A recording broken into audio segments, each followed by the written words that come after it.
నంద్యాల జిల్లాలో విద్యార్థులకు food poison అయింది. 20కి మంది పైగా గిరిజన విద్యార్థులకు అస్వస్థత చోటు చేసుకుంది. నిన్న రాత్రి నుండి తీవ్ర వాంతులు, విరోచనాలతో అల్లాడుతున్నారు విద్యార్థులు. నెరవాడ గిరిజన గురుకుల బాలుర పాఠశాలలో ఈ ఘటన చోటు చేసుకుంది. పాణ్యం సిహెచ్సిలో చికిత్స పొందుతున్నారు విద్యార్థులు.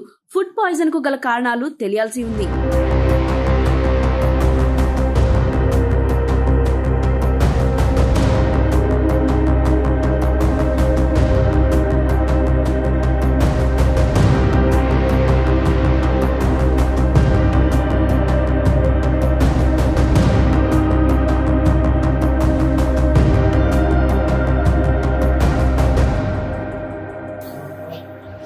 ఏం పేరు దగ్గర జయరాజు ఎలా తప్పి ఎవరు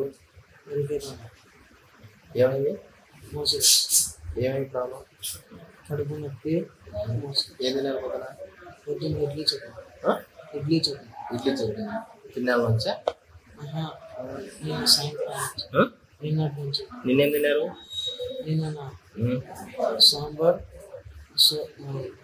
మజ్జిగ అన్నం నిన్న నుంచా ఎంతమందికి మొత్తం వాళ్ళు తెలుగు మేమే